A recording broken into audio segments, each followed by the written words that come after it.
Quiero hablarle un poquito de mi país, los Estados Unidos. Porque hay algo que está aconteciendo en los Estados Unidos que yo creo que está aconteciendo aquí también. En los Estados Unidos hay un promedio de 316 millones de habitantes. 316 millones de habitantes. De los cuales el 75% dice ser cristiano.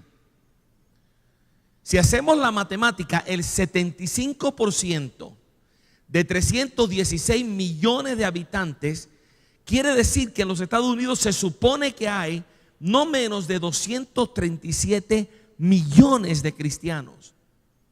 Ese es un número muy grande.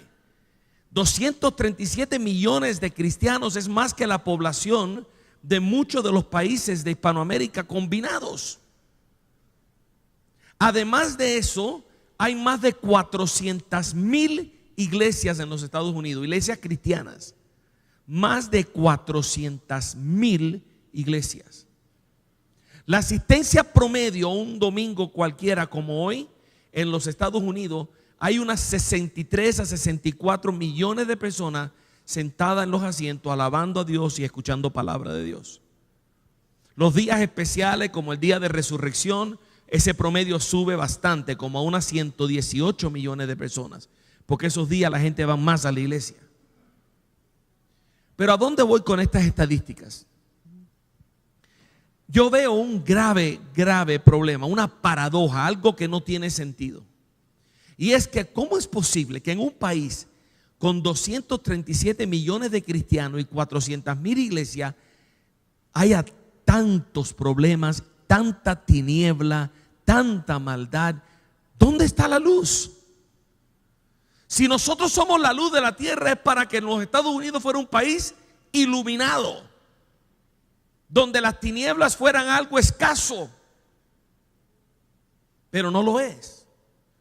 En cualquier forma en que usted evalúa los Estados Unidos, y no les hablo mal de mi país, creo que es uno de los mejores países del mundo para vivir, pero en todos los ámbitos es un desastre.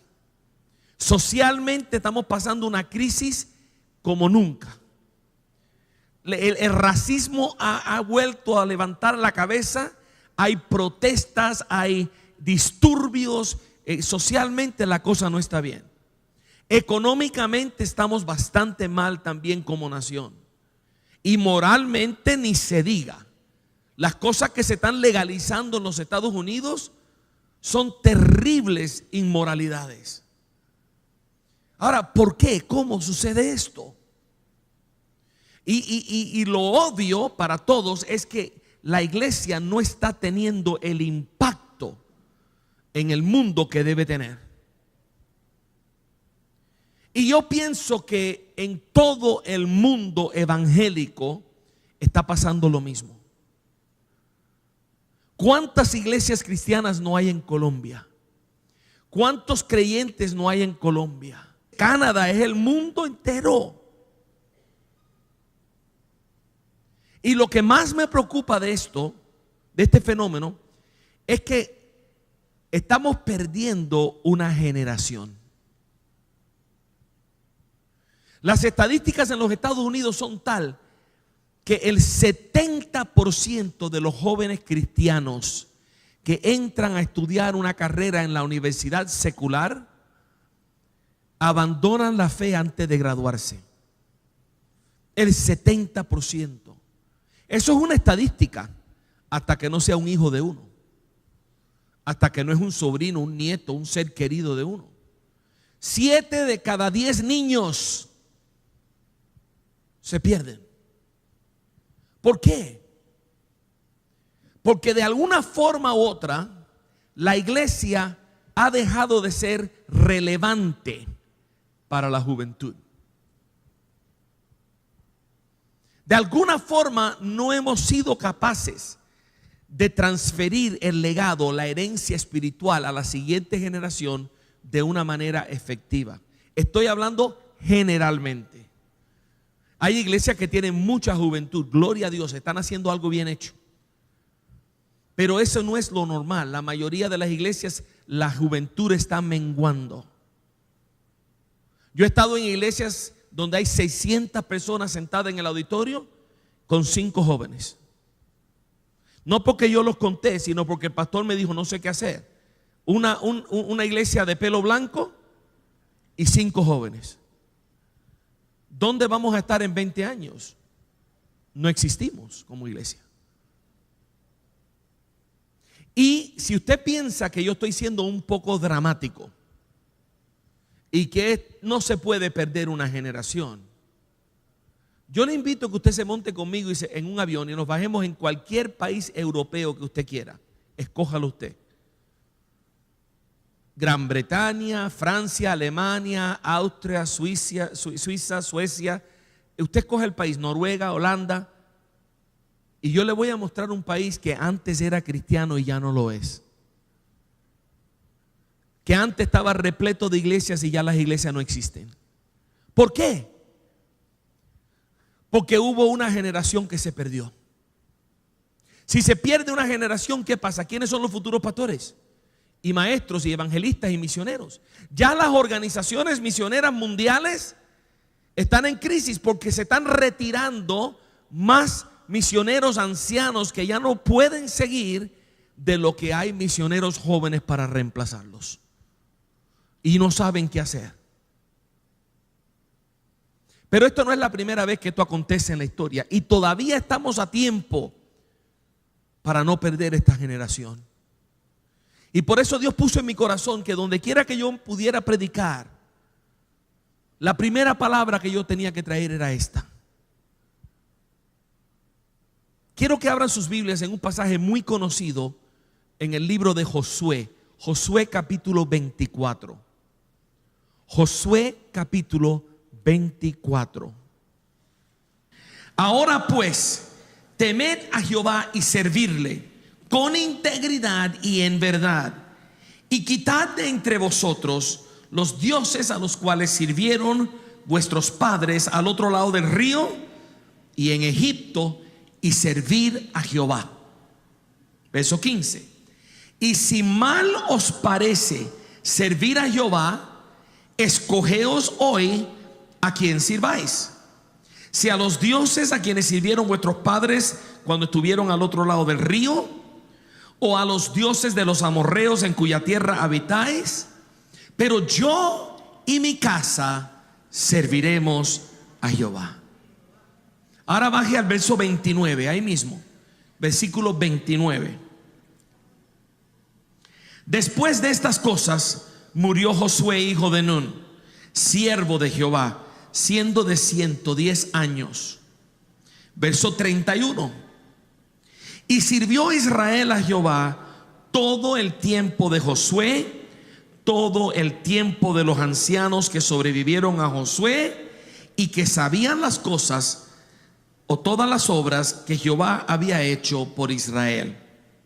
Ahora doble la página o pase a la próxima pantalla, Jueces 2. El próximo libro, Jueces capítulo 2. Vamos a leer 2 versículos ahí y terminamos de leer. Jueces 2.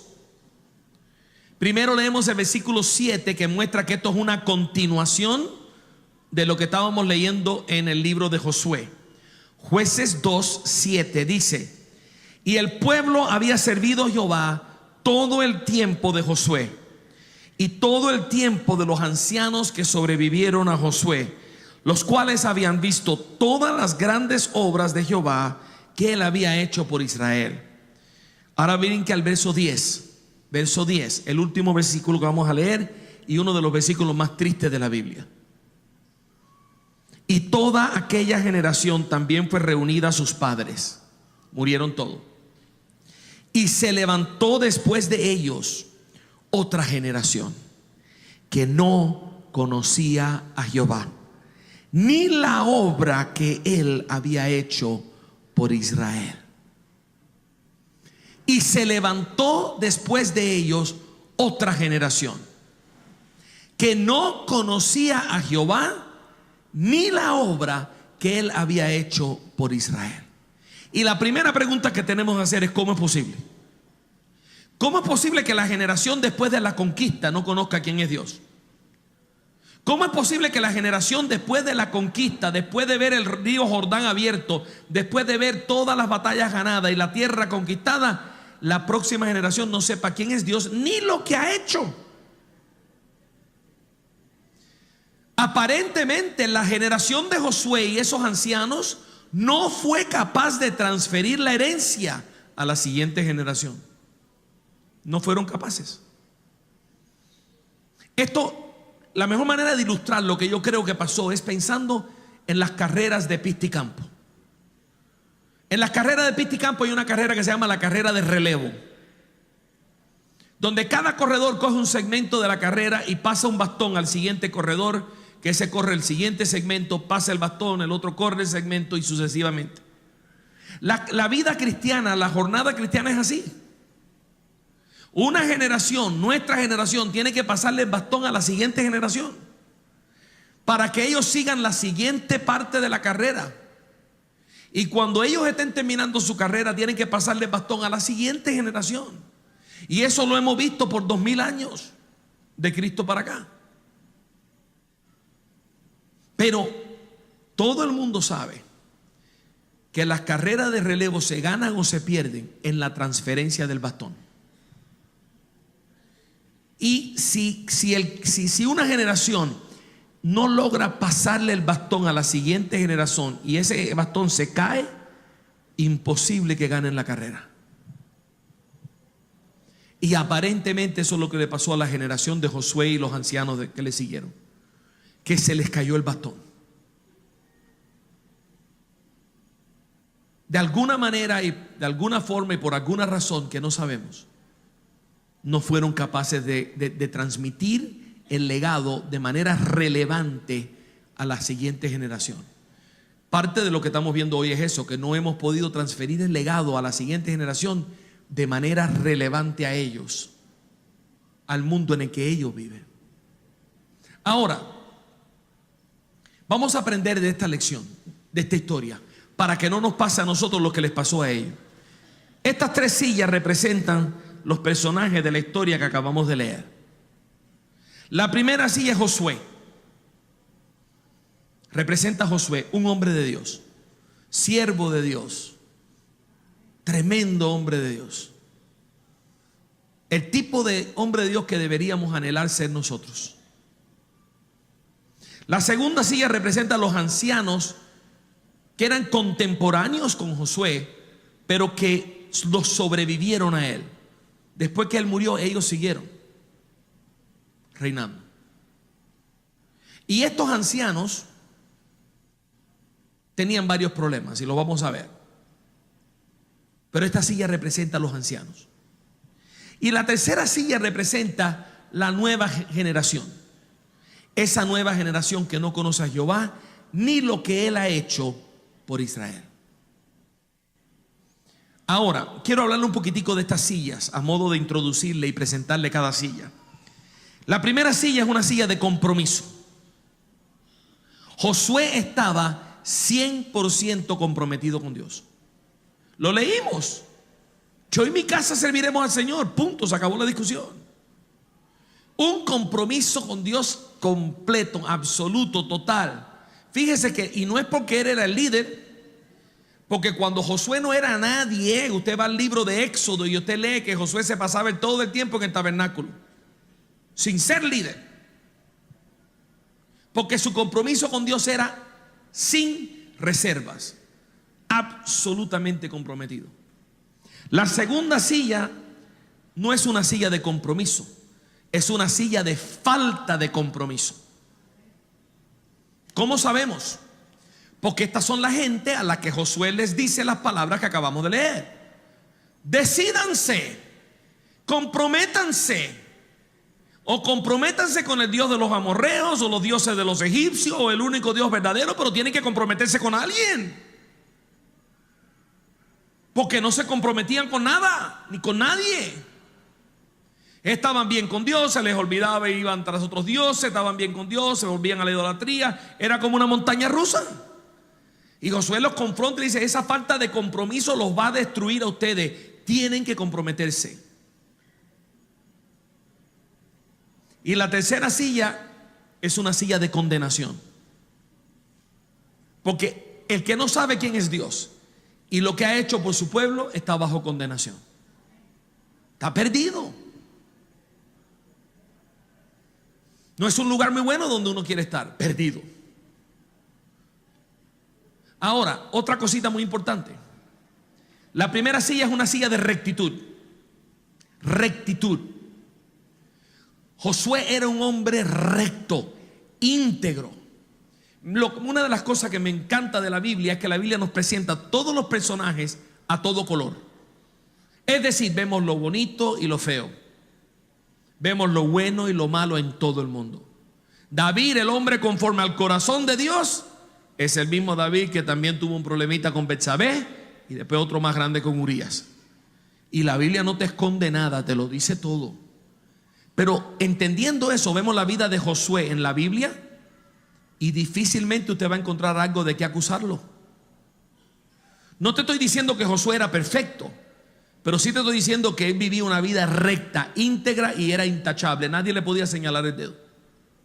¿Por qué tanta rectitud? Porque el deseo del corazón de Josué era agradar a Dios. Y cuando usted quiere agradar a Dios, usted hace las cosas bien hechas. Es difícil, sí, pero si el deseo está ahí de agradar a Dios, uno se esfuerza por hacer las cosas bien hechas.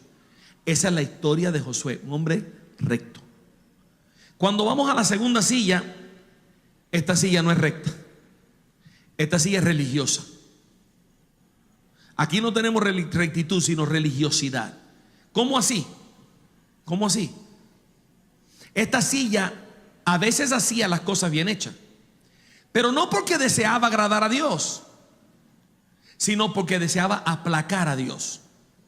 Hay una diferencia entre agradar a Dios y aplacar a Dios. Esta gente no le interesaba tanto agradar a Dios como hacer el mínimo para que Dios estuviera contento con ellos y los dejara tranquilos, para no perderse. Entonces, esta gente hacían las cosas por religiosidad, por obligación, porque tenían que hacerla, porque todo el mundo esperaba que la iban a hacer, porque si no le iban a caer encima. Ninguna de esas razones son buenas razones para hacer las cosas bien hechas. Si no lo hacemos porque queremos agradar a Dios, las intenciones del corazón no sirven. Eso es religiosidad, eso eran esta gente. Y cuando vas a la tercera silla, aquí no hay ni rectitud ni religiosidad, sino rebelión. Rebelión. Esta es la silla que le sacude el puño a Dios. Yo no quiero agradar a Dios, no quiero aplacar a Dios, no me importa a Dios. Esa es la tercera silla. Última característica que quiero resaltar antes de seguir. Esta primera silla es una silla de fe. Fe, pero óigame, tremenda fe. Josué tenía más fe que tú y yo. Te puedo decir eso con bastante seguridad. Porque yo sé, por lo menos yo, si yo me veo en la situación en la que se veía Josué y estoy peleando una batalla contra los enemigos de Israel y los tengo casi vencidos, pero se está haciendo de noche y he estado peleando todo el día, dando todo lo que tengo, ya llega la noche, ¿qué le pediría yo a Dios? ¿Cuál sería mi petición? Yo le dije, Señor, mira, yo he peleado todo el día, estoy cansado ya. Lo que falta por hacer, hazlo tú.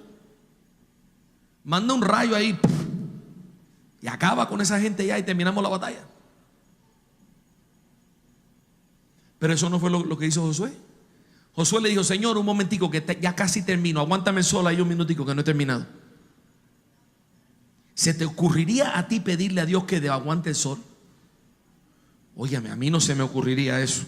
Ni por la mente me pasaría remotamente la idea de pedirle a Dios que detenga el sol. Pero ¿sabe una cosa? Dios lo detuvo. Porque la fe de Josué era así. Él le pedía y Dios le contestaba. Ahora mire, no se confunda aquí.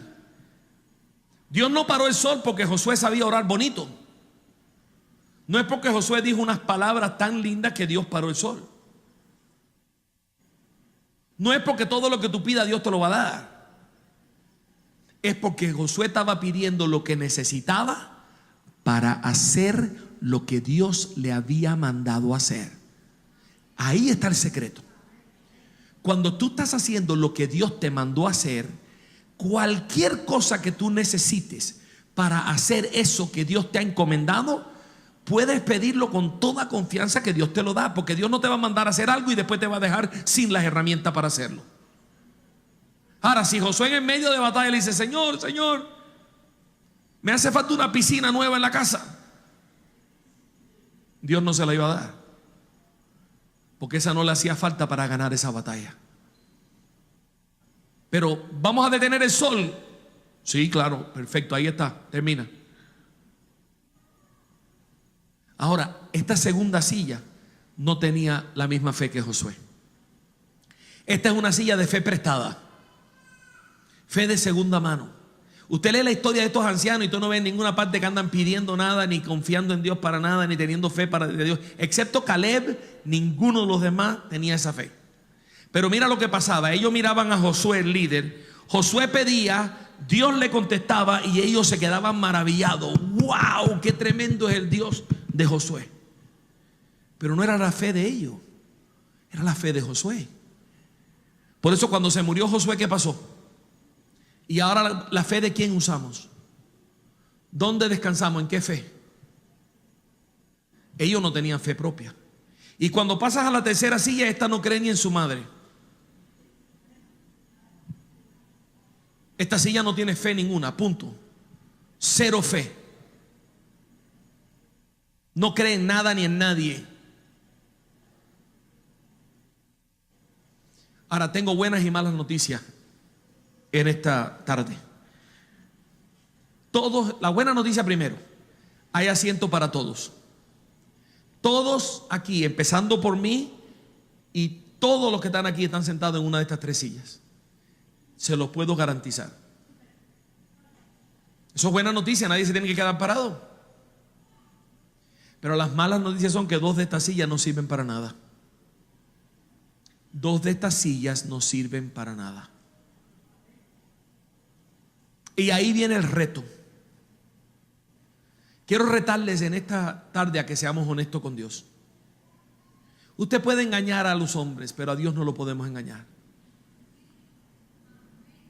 Yo le voy a hacer 3 preguntas a esta silla y yo voy a dejar que cada silla responda a las preguntas.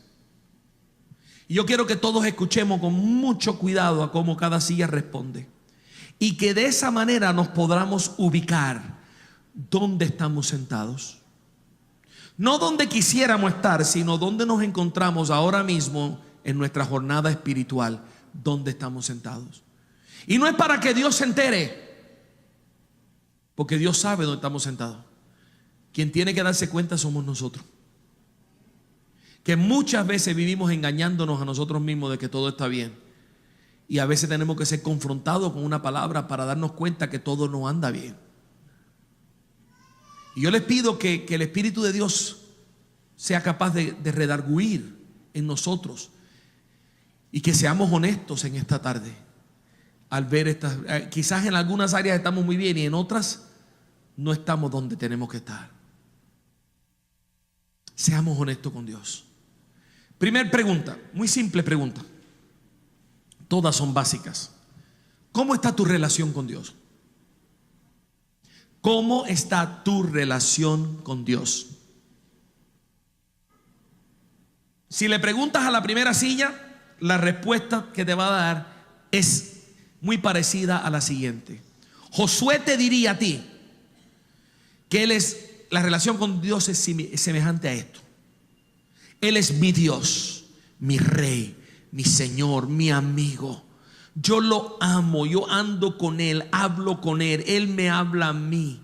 Yo dependo de Él, yo no puedo pasar un día sin estar con mi Señor, con mi Rey, con mi Señor, con mi Dios. Él es todo para mí, Él es Jehová de los ejércitos, Él es el Dios de mi padre Abraham, el Dios de mi padre Isaac, el Dios de mi padre Jacob y el Dios mío también. Él es todo para mí. Porque Josué tenía, y el que está en esta silla tiene, una relación apasionada con Dios.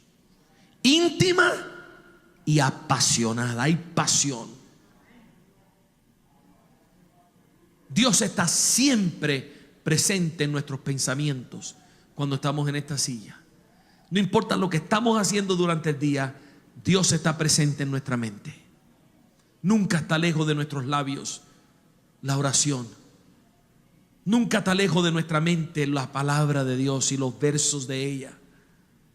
La adoración fluye porque hay una relación íntima con Dios. Pero cuando vamos a la segunda silla y le hacemos la misma pregunta, vamos a descubrir algo. Algo que no les dije al principio. Esta silla tiene una característica peculiar y es que es multilingüe. Esta silla ha aprendido un nuevo idioma, una nueva lengua que se llama cristianés. Cristianés es saber todas las palabras cristianas que hay que decir en el momento apropiado, pero es de labio, no es de corazón. Son las palabras que permiten engañar a todos los que nos rodean para que piensen que nosotros estamos bien cuando no estamos bien. Sabemos decir un gloria a Dios bien puesto, sabemos decir un aleluya, sabemos dar un brinquito, pero todo eso es cristianés cuando eso no sale del corazón. Y cuando tú le preguntas a esta silla cómo está tu relación con Dios, te va a decir: no, mi relación con Dios está buenísima. Dios y yo estamos, mira, conectados. Amén, santo. Pero si tú indagas un poquitico, te das cuenta que no es así. Lo primero que notamos es que hay cero pasión. ¿Dónde está la pasión? Hay cero pasión. La persona que está en esta silla no tiene esa relación íntima con Dios. No tiene esa relación apasionada con Dios. Yo pienso que la persona que está en esta silla quizás ni piense en Dios casi nunca, excepto cuando está en la iglesia. ¿Por qué razón no hay pasión? ¿Por qué esta silla está fría? ¿Por qué esta silla no muestra tener una relación con Dios? Es muy simple, se lo voy a decir. Aquí no hay ciencia, esto es bien simple. Escuche bien, ¿por qué? Porque no se puede tener una relación con alguien con quien uno no le gusta hablar. Lo voy a repetir. Es tan simple que se nos puede escapar. No se puede tener una relación con alguien con quien no se habla. Eso es básico, eso es elemental.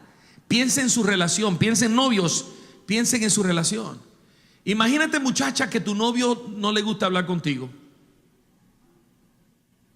Que cuando tú le digas: oye, ¿por qué no me has llamado hace 3 días que no me llamas? Te diga: no, pero si yo te llamé la semana pasada, ¿para qué te tengo que llamar otra vez? Si ya hablamos la semana pasada. ¿A dónde va a parar esa relación? A ningún lado. ¿Cuánto dura un matrimonio donde los cónyuges no se hablan? No dura mucho. La comunicación es necesaria. Sin comunicación no hay intimidad, sin comunicación no hay pasión, no hay nada. ¿Y cómo pretendemos tener una relación con Dios si no oramos? ¿Cómo pretendemos tener una relación con Dios si no oramos? ¿Cómo pretendemos tener una relación con Dios si no nos gusta orar? Que cuando alguien habla de un culto de oración, nos sentimos: Ave María, otro culto más. Nos molesta. ¿Qué le estamos diciendo a Dios? No me gusta hablar contigo. No tengo ganas de hablar contigo y no me gusta hablar contigo. ¿Por qué hay que hablar tanto? ¿Puede una relación existir así? No, no puede. Acuérdense de las relaciones humanas y vean que es lo mismo. Yo me acuerdo cuando yo era novio de mi esposa, que la que es ahora mi esposa, que llevamos 31 años de casado, cumplimos este verano. Yo me acuerdo cuando nos hicimos novios. Oye, mira que hablábamos. Era hable y hable y habla por la mañana, por el mediodía, por la tarde. Ahora tú me preguntas de qué hablábamos tanto y yo no sé. Yo no sé de qué hablábamos tanto, pero oye, nos encantaba hablar. Era escuchar la voz. Ay, mi amor, te llamé. ¿Qué pasó? Nada más que quería escuchar tu voz. ¿Cómo te va el día? Cuéntame. ¿Has pensado en mí? Y me acuerdo que mi esposa y yo teníamos la costumbre de nunca acostarnos a dormir sin hablar cuando éramos novios, sin primero hablar. Y nosotros tenemos el reloj biológico diferente, fuera de sincronía. Yo a las 11 de la noche, 11:30, ya se me están cerrando los ojos. A esa hora es que se despierta mi esposa. Yo quiero dormir, ella quiere hablar. Estamos fuera de sintonía. Pero éramos novios y ese problema es de nacimiento. Entonces nos hablaba y varias veces me quedé dormido con el teléfono en la mano y me despertaba por la mañana en un pánico. Perdóname, mi amor. Sí, ya sé. Soy tan aburrida que te pongo a dormir. No es eso. Es que estaba cansado, tenía sueño. Pero el punto es este: nosotros no podíamos vivir si no hablábamos.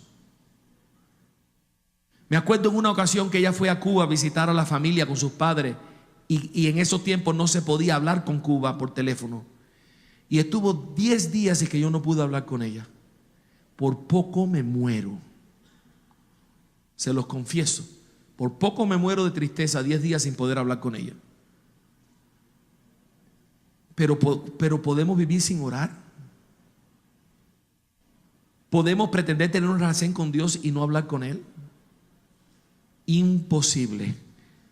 Venir a la iglesia no es tener una relación con Dios.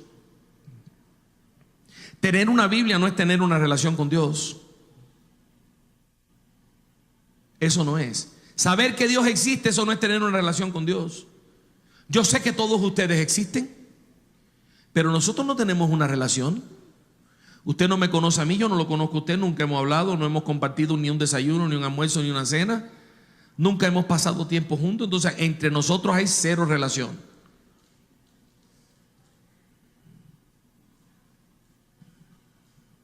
Porque no se puede tener una relación con alguien que uno no conoce, no habla. ¿Y la Biblia? ¿Para qué la queremos si no la leemos? Dios quiere hablar con nosotros y nosotros no queremos escucharle. Porque para escuchar a Dios hay que abrir la palabra y leerla. ¿Cuántas semanas pasan a veces sin que tú abras tu Biblia? Yo me doy cuenta enseguida porque hay hermanos que se les olvida la Biblia en la iglesia y ahí está en una repisa por 3 semanas y ni preguntan. Yo digo, ese hermano en 3 semanas no ha leído su Biblia y no le preocupa. Ya tú sabes. Esa es la segunda silla. Y cuando estamos aquí y no tenemos relación con Dios, está la cosa muy peligrosa. Si le preguntas a la tercera silla, prepárate. Porque la tercera silla, acuérdate que es rebelde. Y la tercera silla te va a salir con una patada. Relación con Dios. Lo mismo te va a decir, ¿cómo tú quieres que yo tenga la relación con Dios si Dios permite que tantos niños se mueran de hambre en el África y los tsunamis, los terremotos? ¿Cómo tú quieres que yo tenga una relación con un Dios así? O si no te dicen esta, ¿con qué Dios tú quieres que yo tenga una relación? ¿Con el Dios de los hindúes, el Dios de los budistas, el Dios de los musulmanes? A ver, ¿con cuál Dios? O si no te salen y te dicen Dios no existe, y como Dios no existe yo no tengo relación con Él. No se puede tener una relación con alguien que no existe. Eso es locura. Paréntesis, iglesias, tenemos que tener respuesta para esos retos. Tenemos que tener respuesta para esas preguntas. Porque cuando la persona que está sentada aquí es un esposo, una esposa, un hermano, una hermana, un ser querido, un hijo, un sobrino, un nieto, un abuelo, una buena respuesta puede marcar la diferencia en su vida y encaminarlo a donde tiene que ir. Pero cuando esta silla lanza esos ataques y nadie le responde, empiezan a creer que no hay respuesta y que tienen la razón y se convencen de que tienen la razón. Y hay buenísima respuesta para todos esos ataques, pero tenemos que estar preparados para darla. Eso es lo que dice Primera de Pedro 3:15. Ese es el mandato de Dios para nosotros. Estar siempre preparados para presentar defensa con mansedumbre y reverencia ante todo el que demande razón de la esperanza que hay en nosotros.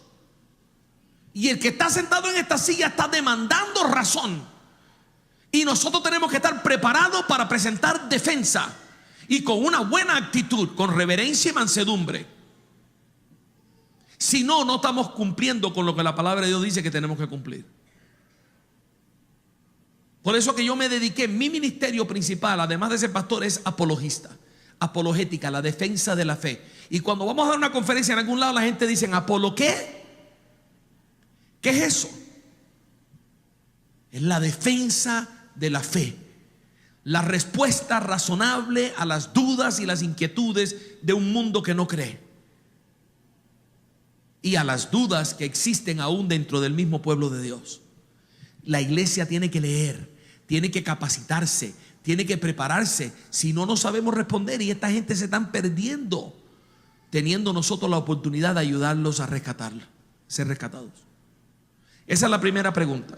¿Cómo está tu relación con Dios? Vamos a la segunda. ¿Basado en qué tú riges tu vida? ¿Cuál es la autoridad máxima a la hora de tomar decisiones en tu vida? Si le preguntas a Josué, te lo va a decir. Josué te va a decir: para mí la palabra de Dios es lámpara a mis pies, lumbrera a mi camino. Es esa espada que me traspasa. Es útil para enseñarme, para corregirme, para redarguirme, para instruirme en justicia. La palabra de Dios es dulce como la miel, me la quiero comer. La palabra de Dios la he guardado en mi corazón para no pecar contra Dios. La palabra de Dios es la primera y la última palabra en mi vida, y toda autoridad viene de ella. Esa es la silla número 1. Así responde una persona que vive en la relación correcta con Dios y respeta la autoridad de la Biblia en su vida. No toma ninguna decisión sin mirar la palabra. Si la Biblia no me lo permite, no lo hago. Y si la Biblia me dice que lo tengo que hacer, lo hago. Y cada vez que voy a tomar una decisión, busco la palabra. ¿Qué dice la palabra de Dios? Ya sea una decisión de relaciones, una decisión económica, cual sea la decisión. ¿Qué dice la palabra? Si la palabra lo dice, eso es lo que yo voy a hacer. Aunque no me guste lo que la palabra dice, la voy a obedecer. Eso es primera silla. Cuando vas a la segunda silla, vuelve el cristianés. No, la Biblia, uy, tremendo libro. Yo tengo 3 Biblias. Ah, mira qué bien. Pero, ¿tú crees toda la Biblia? ¿Tú estás dispuesto a obedecer lo que la palabra de Dios te dice de portada a portada? Uy, ahí sí se la pusiste difícil esta silla. Ahí se empieza a sentir incómodo. Bueno, imagínate, ¿por qué? Porque esta silla quiere tomar el papel de editor de la Biblia. Escoge las partes que le gustan, las otras las bota, las saca. Esto sí, esto no, esto me gusta, esto no me gusta, esto es para mí, esto no es para mí. Y se pasa editando la Biblia. Es un lugar muy peligroso para estar, créanme. Créanme. Porque nosotros no somos los que decidimos lo que es para nosotros o no. Si está el escrito, es para nosotros. De portada a portada la Biblia es para nosotros. No tenemos que escoger, tenemos que obedecer. ¿Y cómo se identifica una persona en esta silla, en este tema, en esta área? Muy fácil, hay una frase que desenmascara a la persona. Es la siguiente frase que estoy seguro que usted la ha oído y quizás la ha dicho. Yo sé que en algunos momentos yo la he dicho también. Es la siguiente frase: yo sé lo que la Biblia dice, pero. Cuando tú escuchas el pero ese, todas las alarmas deben de dispararse, como si se estuvieran robando el carro. Todas las alarmas tienen que dispararse, porque algo anda mal. Después de ese pero no viene nada bueno. Nada bueno. Porque ¿cómo viene? ¿Qué viene después del pero ese? Una justificación de pecado. Yo sé lo que la palabra de Dios dice, pero los tiempos han cambiado. ¿No he escuchado esa? Yo sé lo que la palabra de Dios dice, pero es que los tiempos han cambiado. Es obvio que los tiempos han cambiado. Antes andábamos a camello, ahora andamos en carro. Yo sé que los tiempos han cambiado. Antes teníamos que gritarle al vecino, ahora lo podemos llamar por teléfono. Antes teníamos velitas, ahora tenemos luz eléctrica. Yo sé que los tiempos han cambiado, pero escúcheme esto. Dios no ha cambiado. Dios es el mismo ayer, hoy y por los siglos.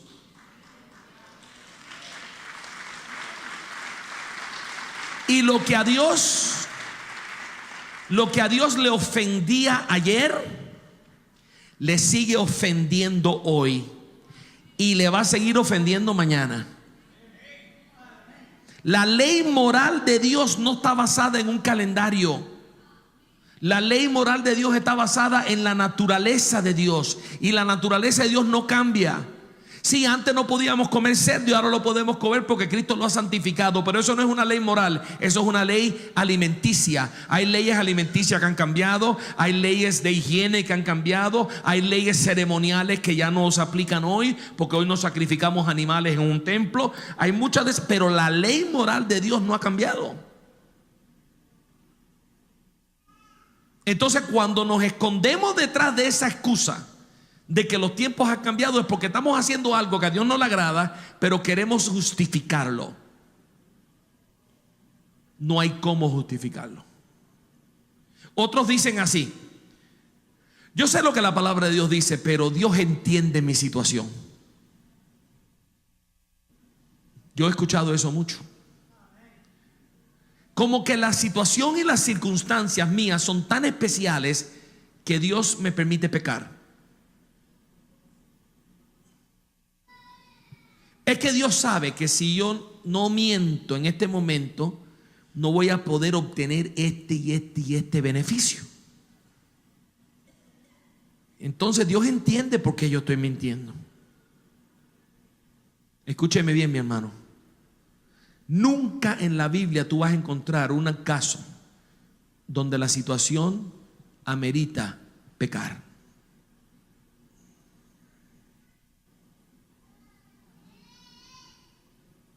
Es más, ¿qué es lo que vas a encontrar? Que a pesar de las circunstancias, el hombre y la mujer de Dios siempre hace las cosas que a Dios le agradan. Aquellos hombres que fueron tirados al horno de fuego, qué fácil hubiera sido para ellos decir: mire, Señor, mira, Dios, tú sabes que esa estatua para mí no representa nada, nada, pero si no me arrodillo me van a echar en el horno y tú no quieres que yo me muera. Entonces mira, yo me voy a arrodillar, pero yo voy a pretender que la estoy adorando, pero mentira, voy a estar orando, voy a recitar un salmo de memoria mientras que estoy de rodillas. Así aparenta que quedo bien y no me tiran al horno. Eso fue lo que hicieron los muchachos. Rey, Dios puede salvarnos, y si no nos salva igual, no vamos a adorar la estatua. Punto, se acabó la discusión, porque eso a Dios no le agrada. La situación meritaba quizás una mentirita ahí, pero no, eso no le agrada a Dios. Entonces esta silla quiere editar la palabra y hacer lo que le da la gana y esconderse detrás de que bueno, Dios entiende, los tiempos han cambiado, etcétera, etcétera, etcétera. Y quiero decirte que Dios sí entiende. ¿Sabe lo que entiende Dios?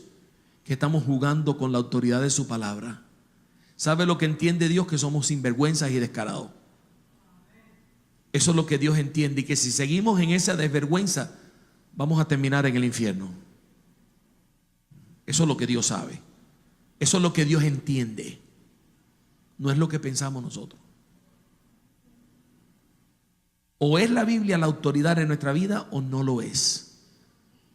No podemos estar a media en este asunto. Es como decir, está medio embarazada y medio no. La mujer está embarazada, bueno, medio. No, o está embarazada o no está embarazada. O obedecemos la palabra o no la obedecemos, o la respetamos o no la respetamos, o es una autoridad o no es una autoridad. Para esta silla no es una autoridad. La autoridad soy yo y lo que yo pienso que debo de obedecer de la palabra. Si le preguntas a la tercera silla, prepárate. Uy, la Biblia, ¿tú quieres que yo crea en un libro escrito por un montón de idiotas que no saben ni lo que están diciendo, lleno de errores y contradicciones? Y con esa me sale. Mire, yo hablo mucho en las universidades y en los lugares públicos y en las escuelas, y rara vez no me sale alguien con eso. A lo cual yo siempre le respondo de la misma manera: no me digas. Yo he leído la Biblia múltiples veces y yo no he encontrado esos errores y contradicciones.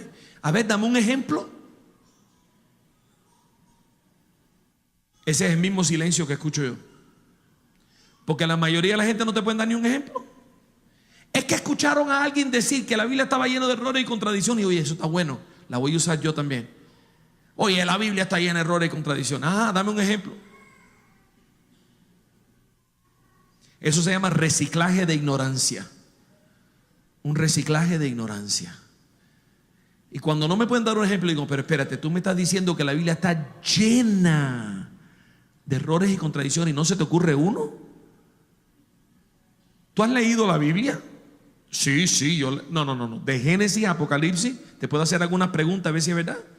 Bueno, no, yo he leído muchas partes. Ah, espérate. Entonces, tú no has leído la Biblia. Y tú no me puedes dar ni un ejemplo de un error, ni un ejemplo de una contradicción. Pero tú pretendes que yo voy a dejar de confiar en la Biblia. No me has dado razón ninguna para dejar de confiar en la Biblia. Yo sí la he leído y te estoy dando razón por la cual confío en ella, porque no tiene errores y contradicciones. Y aquellos que te sacan uno de esos supuestos errores y contradicciones, mire, todo se resuelve con el contexto.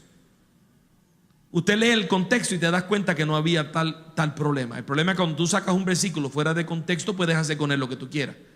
Pero cuando lees el contexto te das cuenta que no hay contradicción. Pero tenemos que saber responderle a esta persona. El problema de esta persona es que no quiere estar bajo autoridad. Y si la Biblia es la palabra de Dios, tengo que obedecerla. Y si tengo que obedecerla, tengo que dejar de hacer todas las vagabunderías que me gustan hacer. Entonces pues no me gusta, no me conviene, por lo tanto yo la despido. Ya no es, esa Biblia no es para mí. Hemos visto dos preguntas: ¿cómo está tu relación con Dios? ¿Y cuál es la autoridad en tu vida? Vamos a la última pregunta: ¿a quién servimos? ¿A quién servimos? Josué ya te lo dijo: yo y mi casa serviremos al Señor. Mire, el problema nuestro no es tanto eso, sino que no entendemos lo que es servir a Dios. Tenemos nociones erradas. Pensamos que si no somos un pastor o un evangelista o un maestro no podemos servir a Dios. Y eso es un error. O pensamos que servir a Dios es lo que hacemos los domingos y los miércoles en la iglesia. Otro error. Nosotros servimos a Dios 24 horas del día, los 7 días de la semana, los 365 días del año, mientras que tenemos aliento de vida en nuestro ser. ¿Por qué? Porque servir a Dios es algo que nosotros somos. Somos siervos, no es algo que hacemos, es algo que somos. Somos embajadores del reino de Dios. Dios nos ha llamado a ser embajadores. Y el embajador representa su reino donde quiera que está. Está durmiendo y sigue representando la embajada, el pueblo y la nación que representa. Usted y yo representamos el reino de los cielos aquí en la tierra. Cuando estamos despiertos y cuando estamos durmiendo. Cuando estamos trabajando y cuando estamos descansando. En todo momento y en todo lugar estamos llamados a representar el reino de Dios y hacerlo para la honra de Dios. Eso se llama servir a Dios. Mire,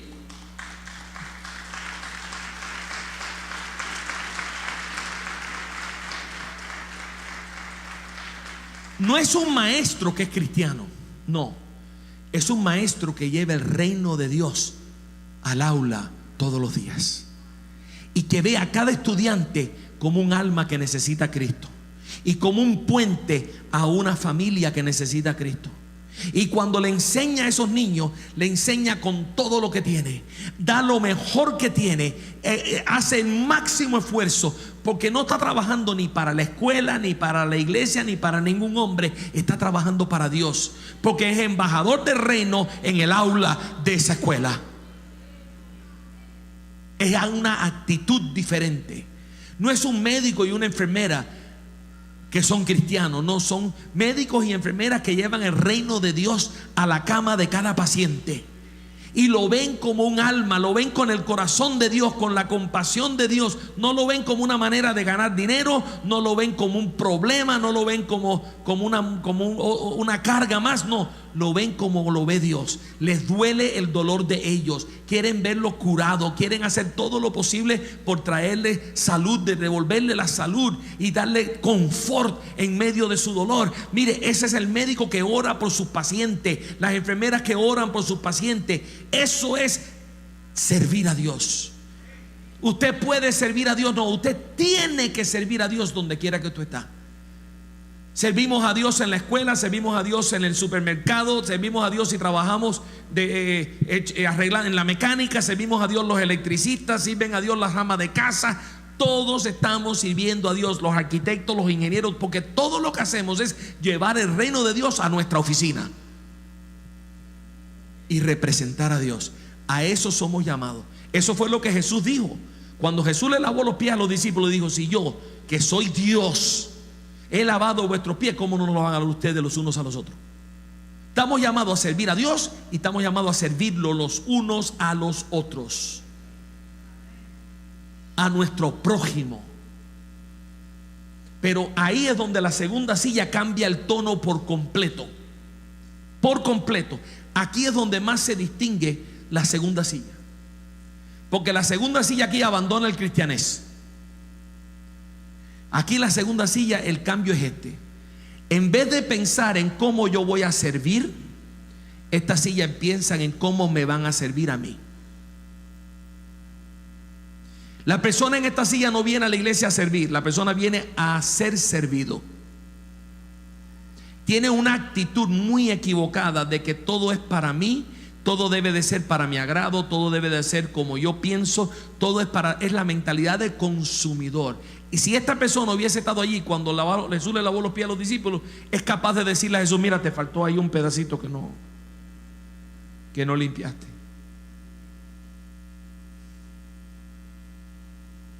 Entonces, ¿qué pasa? Eso acarrea cualquier cantidad de problemas.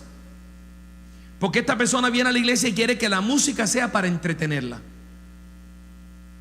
Quiere un concierto, quiere algo que me eleve. Entonces, nada le conviene. Nada le conviene. Los pobres hermanos de la adoración no tienen cómo ganar. Si cantan las canciones normales que siempre cantan, ahí protestan. ¿Y por qué siempre tienen que cantar lo mismo? Y si cantan canciones nuevas, también protestan. ¿Y por qué tienen que cantar canciones nuevas? Yo no me las sé, y como no me las sé no puedo cantar. Nunca están contentos. Quieren que cuando vengan a la iglesia el predicador, el pastor les hable cosas bonitas. Ay, pastor, predícame de lo bueno que yo soy. Hazme sentir bien, levanta mi autoestima, dame un mensaje que me me haga sentir bien por toda la semana. Mira, hay veces que el Espíritu da un mensaje motivacional de esos salvajes, pero hay veces que no. Pero esta persona se pone mal.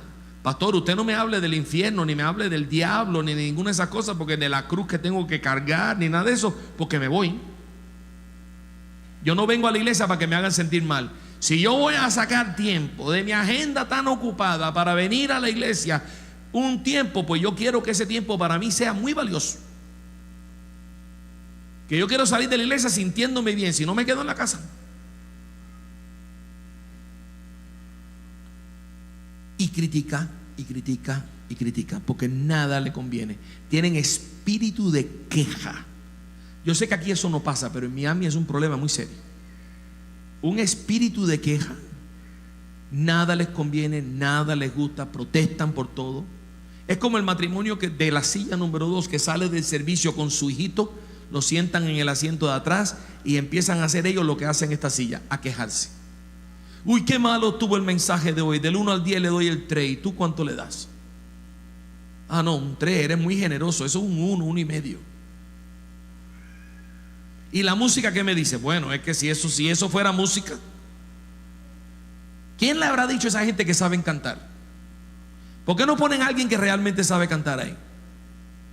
Uy, y el piano y la batería. No, esa gente, hay que buscar gente que sepan tocar.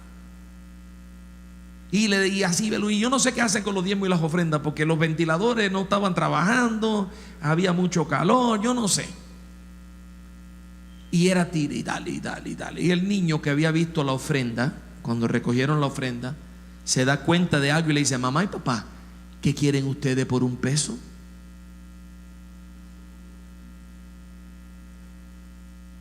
¿Qué quieren ustedes por $1? Dan $1 de ofrenda y quieren que esto sea un concierto. Porque esta gente no dan ni dicen a dónde hay. Pero para protestar y quejarse, búscalos. Ay, pastor, qué fea está esa pared. ¿Quién pintó eso de blanco? Eso tiene que verlo pintado de amarillito, algo bonito. Espérese un momentico, vamos a hablar. A ver, espérate. ¿Cuánto contribuyó usted para la pintura? No, mira, que en este momento yo no puedo. Bueno, ok. ¿Y usted vino el día que pintamos la pared para ayudarnos a pintarla? No, porque yo estaba que si no podía, que si. Bueno, entonces cállese. No tiene derecho a protestar. ¿Cuál es el problema? Todo es una queja. Y lo triste de esto es que contaminan a todos los demás. Porque tú puedes estar de lo más contento con el servicio hasta que alguien te empieza a llenar la cabeza de basura y a decirte no, porque no te diste cuenta de esto, y porque aquello y lo otro, y porque aquí. Y cuando terminan de hablar contigo, tú te sientes tan mal. Es contagioso esto. Le hacen daño a la iglesia con esa actitud de que todo es para mí, me tienen que servir a mí. Y si se amenazan de ir de la iglesia, a veces se van, porque hay un montón de iglesias por allá afuera que le van a predicar todo lo bonito que ellos quieren escuchar, pero se van a perder. Se van a perder. Mire, quiero que quede esto bien claro para esta silla. La música no es para ti. La música es para el Señor. Cuando tú ves a la gente aquí cantando, no es para que tú te sientas bien. Es una ofrenda de alabanza a Dios. Y tú puedes cantar y unirte a esa alabanza y ofrecer tu propia ofrenda a Dios, o no, te puedes quedar callado y no adorar a Dios. Pero la música no es para hacerte sentir bien a ti, y la predicación no es para que tú te sientas bien tampoco. La predicación es la oportunidad que tiene Dios de hablar a tu vida para conformarte a la imagen de Cristo. Y nosotros no vamos a ser transformados a la imagen de Cristo si no somos confrontados con un espejo que nos enseñe todo lo que hay que corregir en nuestras vidas. Y a veces venimos a la iglesia y salimos llenos con un mensaje que nos edifica, nos da valor para pelear esta semana. Y otras veces salimos que nos han dado tremenda mano de palo, salimos cojeando por la puerta. Pero es necesario, porque necesitamos ser conformados a la imagen de Cristo. Y eso es cuando hay confrontación. Mire, yo les confieso, para que sepan cómo orar por mí, porque lo que hago yo no es correcto.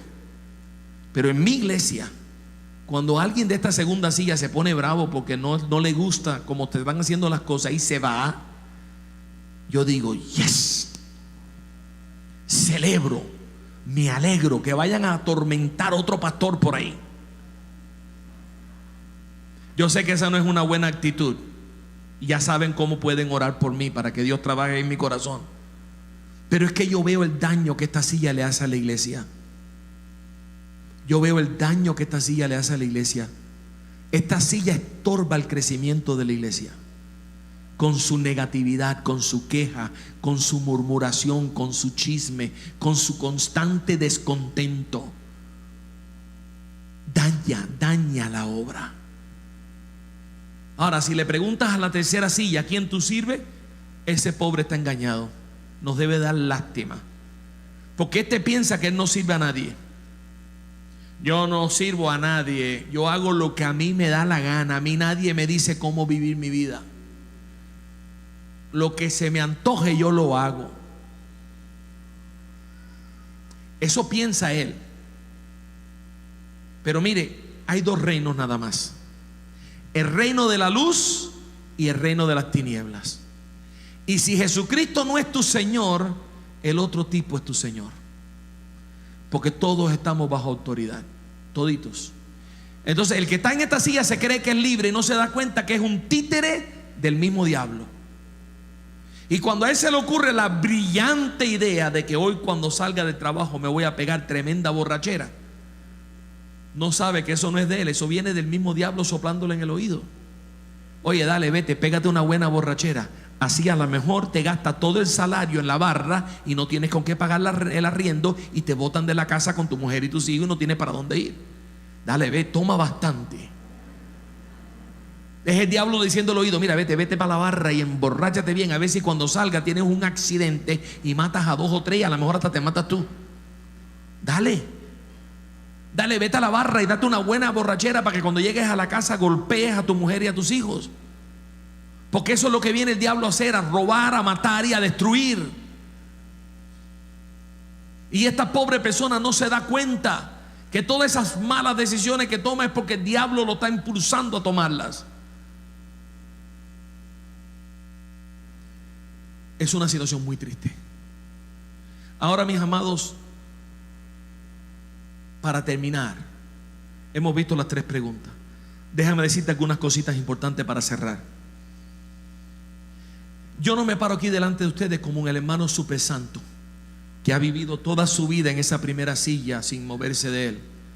No, yo tengo que ser honesto con ustedes. Han habido momentos en mi vida y en mi ministerio donde yo he descuidado mi vida espiritual. Por una razón u otra, por mucho trabajo, por estar complicado, por alguna razón u otra, he dejado de orar lo que debo de orar. He dejado de leer la Biblia como la debo leer y me voy corriendo para acá sin darme cuenta. Y de buena primera me veo en la segunda silla. Pero sabe una cosa: cuando tú has probado, cuando tú has gustado lo que es estar en esa primera silla, tú no soportas estar en esta segunda silla. Cuando tú sabes lo que es estar en la presencia de Dios, tú no soportas la frialdad de no sentir la presencia de Dios. No lo soportas. Y te arrepientes y buscas de Dios y te tiras de rodillas y Dios te restaura al lugar donde debes de estar. Pero yo creo, y volviendo al principio, que la razón por la cual la iglesia no está teniendo el impacto que debe tener en este mundo en el que nosotros vivimos es porque la mayoría de los cristianos, pienso yo, en la mayoría de las iglesias del mundo entero, están sentados en esta segunda silla y se sienten cómodos. No se quieren mover de ahí. No ven la necesidad, si aquí tienen lo mejor de todos los mundos. Estoy cerca de este lado por si acaso eso es verdad, del infierno y eso. Yo necesito seguro contra incendio. Y voy a tirar mis pies para acá y voy a tener mis pies arriba de esa silla y me voy a acostar para acá y voy a tener la cabeza y el corazón y mi mente en el mundo y tengo lo mejor de todo, acostadito aquí cómodo, no tengo por qué moverme. Es una silla cómoda. Pero déjame decirte que desde esta silla no somos luz, desde esta silla no somos sal, desde esta silla no impactamos el mundo en el que nosotros vivimos. Es más, esta silla lo que hace es ser piedra de tropiezo, no solamente para el mundo, sino también para nuestros propios hijos y para nuestros seres queridos. Déjame explicarte cómo funciona esto. Cuando Dios empieza a tratar con esta persona de la tercera silla y Dios empieza a tratar con ese corazón de piedra y a moldearlo y a suavizarlo y a trabajar en él, ¿qué es lo más natural que esta persona haga? Esta persona va a querer buscar a alguien que le ayude a dar esos primeros pasos, a encaminarse en los caminos del Señor. Y como hay tantos cristianos en la segunda silla, se va a encontrar con el hermano de la segunda silla. Y cuando empieza a mirar la vida de este hermano y compararla con la de él, se va a dar cuenta que la diferencia no es mucha. Se va a dar cuenta que este a veces se mete en lugares que ni yo me meto. Se va a dar cuenta que esta persona se expresa y habla de manera que a veces ni yo mismo hablo. Va a decir: espérate, tú dices que eres cristiano y haces esto y aquello y lo otro, tú lo que eres un hipócrita. Si eso es lo que es ser cristiano, yo no quiero saber nada de cristianismo. Yo estoy bien como yo estoy. ¿Viste lo que acaba de pasar? Esta silla, por su mal testimonio, daña y repela a la persona que se quiera acercar a Cristo, porque ve el mal testimonio, ve la hipocresía y llega a pensar que todos los cristianos son hipócritas. Y usted lo ha escuchado, la gente te lo ha dicho, que los cristianos son unos hipócritas. Esos son gente de la tercera silla que están cansados de ver el mal testimonio de los supuestos cristianos. Y dice: ¿para qué yo quiero eso si yo soy mejor que esa persona? Yo no hago lo que ellos hacen, yo me porto mejor, yo no. Y mira, ¿para qué voy a cambiar? Y si eso lo hace el mundo, ¿sabe una cosa más triste? Eso también lo hacen tus hijos. Si tú eres un padre o una madre y tú estás sentado en esa silla, tus hijos te están mirando. Y hay muchos jóvenes en el mundo hoy perdidos porque sus padres no supieron darle un buen ejemplo.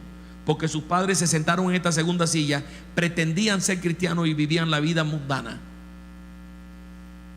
O a mí me lo han dicho, muchos jóvenes me lo han dicho: pastor, es que tú no conoces a mi papá. Pastor, es que tú no conoces a mi mamá. En la iglesia son, ay, de lo más bueno y santo, y cuando salen de la iglesia se transforman en un demonio. Usted no los conoce.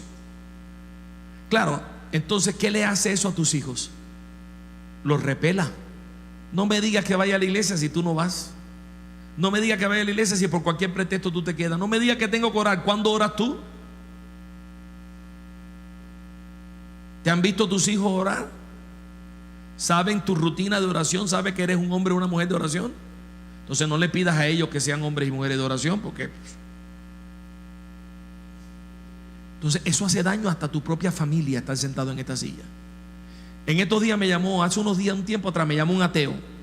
Yo tengo amistad con muchos ateos porque como mi ministerio es de apologética, muchos de ellos lo he persuadido, pero demora tiempo, a veces años.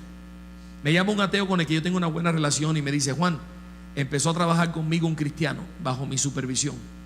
Y yo pensé: ay, qué bueno, alguien que me ayude del otro lado a ir empujando. Y no me duró mucho la alegría, porque con la misma me dijo: y está engañando a su mujer. Por eso yo no creo nada de lo que tú me dices. Qué vergüenza. Qué vergüenza. Si ese cristiano se daría cuenta el daño que le está haciendo a la obra, quizás no viviría su vida como la vive, o dejaría de llamarse cristiano para no hacerle daño a la causa. Mi amado, démosle gracias a Dios que yo no soy Dios, porque si yo fuera Dios, yo tumbaría esta silla por completo. ¿No es eso lo que dice la palabra? Es mejor estar frío o caliente, porque si eres tibio te vomitaré. Por lo menos así, cuando Dios empieza a tratar con esta persona y busque a alguien que le ayude a dar sus primeros pasos, se va a encontrar con un Josué. Y eso va a marcar toda la diferencia. Porque va a mirar a Josué y va a decir: wow, eso es lo que yo quiero. Mira a tus hijos, mira a tu familia. Yo quiero que mis hijos y mi familia sean así. Mira qué tremendo. Wow, mira, tú estás pasando por una crisis y todavía mantienes el gozo. ¿Cómo tú haces? Explícame. Yo quiero tener lo que tú tienes. Cuando tú estás viviendo la vida como Dios manda, es atractivo a los demás, porque tú tienes algo que ellos no tienen. Tú tienes la paz que ellos no tienen. Tú tienes el gozo que ellos no tienen. Tú tienes el orden en tu vida que ellos no tienen y lo quieren tener. Y ellos quieren. Por eso Jesús dijo en el sermón del monte que así debe alumbrar tu luz. Así alumbre vuestra luz, dice, delante de los hombres, para que vean vuestras buenas obras y glorifiquen a vuestro Padre que está en el cielo. Esa silla se convierte en un imán para atraer al alma perdida, mientras que no haya la segunda silla de por medio para estorbar. Quiero cerrar con estas palabras. Quiero darle una palabra a cada silla y vamos a cerrar. Si tú estás sentado en esta primera silla en esta tarde, y ahí es donde tú identificas que tú estás después de considerar lo que se ha predicado, déjeme decirte que yo sé que es difícil. No te rindas. No te rindas. Sigue peleando esa batalla. Vale la pena hacer lo que estás haciendo. Yo sé que es duro hacer las cosas bien hechas siempre. Es duro. Es duro dejarse guiar por todo el consejo de la palabra de Dios. Es duro. Es duro para nosotros servir y tener esa mentalidad de siervo. Toma tiempo. Es duro para nosotros buscar esa intimidad con Dios y sacar ese tiempo de oración y ese tiempo de lectura y mantenerlo. Yo sé que es duro, pero no te rindas, porque el único que está marcando una diferencia en este mundo eres tú. Solamente los cristianos que están en esta primera silla marcan una diferencia en el mundo en el que estamos viviendo. El evangelio expande y la iglesia crece y el reino se expande por los cristianos de la primera silla. Únicamente por ellos. Únicamente por ellos. Si tuviésemos todas las iglesias llenas de cristianos de primera silla, yo le aseguro que Cali fuera diferente, y Miami fuera diferente, y el mundo fuera diferente. Porque con 12 hombres de la primera silla, mira lo que Jesús hizo. Estableció la iglesia y la regó por el mundo entero con 12 hombres sentados en la primera silla. Imagínense si todos nosotros nos sentamos en esta primera silla, ¿qué no podemos hacer? Hasta dónde Dios no nos puede llevar y el alcance que podemos tener. No se mueva de ahí. Pídale a Dios que le mantenga en esa primera silla. Si usted está en la segunda silla, te quiero decir algo en esta tarde. La gracia de Dios no se ha terminado. El perdón de Dios no se ha agotado. Dios te puede ayudar a restaurar y volver a esa silla. Hoy mismo tú puedes hacer un pacto con Dios y decirle: Señor, devuélveme el primer amor. Señor, llévame de nuevo a esa pasión contigo. Hacer un pacto y un compromiso con Dios que vas a volver a empezar a leer la Biblia, pero bien y con tiempo y dándole tiempo diario a la palabra de Dios. Puedes hacer un pacto con Dios y decirle: Señor, voy a empezar una vida de oración todos los días como debo tenerla contigo. Quiero aprender a hablar contigo. Quiero aprender a disfrutar de nuestras conversaciones y comprometerte con Dios. Pero todo comienza con que tú te arrepientas delante de Dios por vivir una vida menos de lo que Él demanda de ti. Quizás en muchas áreas estás bien, pero en la relación estás mal. Quizás en la relación estás bien, pero a la hora de someterte a la autoridad de la Biblia no estás muy bien, estás en esa segunda silla.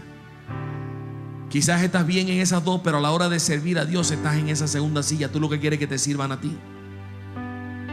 Si ese eres tú en esta tarde, arregla cuentas con Dios. No te voy a pedir que pase, no te voy a pedir nada. Esto es personal entre tú y Dios. Porque capaz que si te pido que pases al frente, algunos de la segunda silla se van a quedar sentados por ahí atrás apuntando en una lista. Mira quién estaba en la segunda silla, que calladito se lo tenían. Y no le vamos a dar al diablo más material. Usted arregle cuenta con Dios. Y si usted está en esta tercera silla, déjame decirte que para todas tus preguntas hay respuestas, y muy buenas respuestas. Quizás nunca las has escuchado, pero eso no quiere decir que no existen. La verdad está a nuestro favor. Prueba a Dios, dale una oportunidad. Si estás cansado de vivir una vida que tropieza y choca y no fluye y estás teniendo problema tras problema tras problema, la solución de tu problema es Cristo. Pruébalo para que tú veas. Y si estás orando por un ser querido que está en esta silla, no dejes de orar. Dios trabajará con el corazón de ellos. Pero quizás modifica tu oración un poquitico. Comienza a pedirle a Dios que ponga un Josué en la vida de ellos. Que Dios los rodee de Josué, para que ellos también puedan ver lo que se están perdiendo y notar la diferencia y ser atraído por la luz. Cierra tus ojos. Vamos puestos de pie en esta mañana y cierra tus ojos. Todos de pie.